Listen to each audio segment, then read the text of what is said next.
is Simba 1 coming over. Simba 1, this is Warden Wilson Mutua. Over. Hey, Jumbo Wilson, good to hear from you. Simba 1 is entering the Ituri Forest. Over. I'm Jumbo, Simba 1.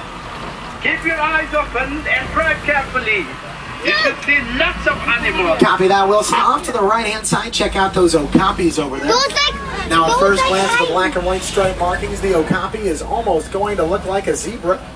But there's actually no relation at all, though, to the zebra from the okapi. Instead, well, it is the only known relative of the giraffe, first spotted in the Western world back in 1901.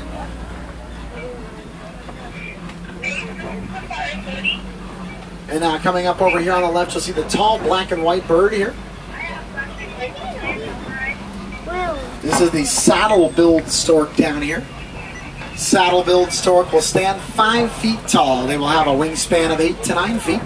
The white birds with the yellow bills here, these are yellow-billed stork. Yellow-billed stork.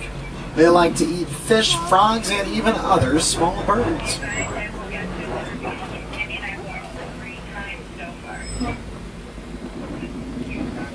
This is a big bird right here. Oh, no, it's just there. You got a little bit of a traffic jam up here.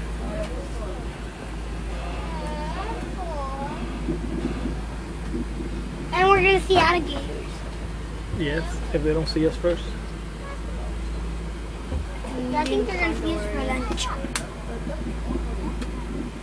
How do you take a picture on that thing? Vulture over there. Oh, on the top. On the top. Recording? Yeah, for YouTube. Ah. Okay. This is Sebastian. He's on the safari with me. And Jason. And Darian over here. He's on the safari with us. Hey guys.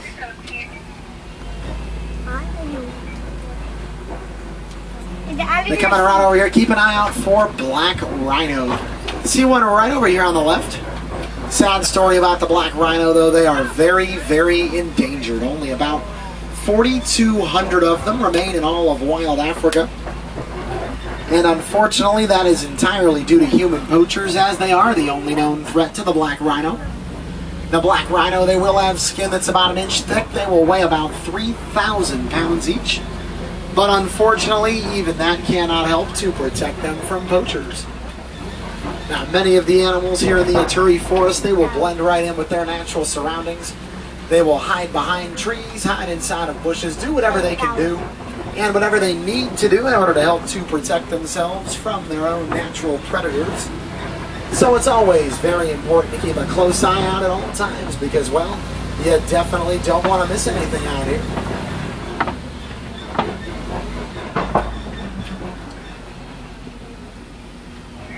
Why do we have to go to water? Way back there to the left, you'll see the red animals. Those are bongos.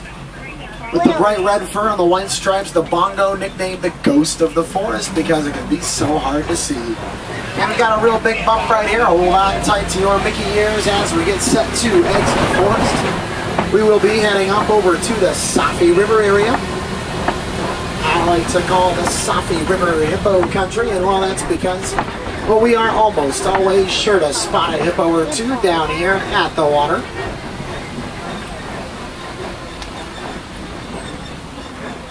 Take a look all the way in that back right corner. You'll see a hippo submerged under the water. Now hippos, they go under and they will submerge anywhere between 5 to 8 minutes at a time. And that's how long they can hold their breath, and they do it to keep their large 5,000-pound bodies from overheating. Here on the left, you'll see quite a few of these hippos here. Now in the evening hours, the hippos, they will come up out onto dry land. And each hippo eats about 150 pounds of grass and vegetation each and every night. Some are vegetarian.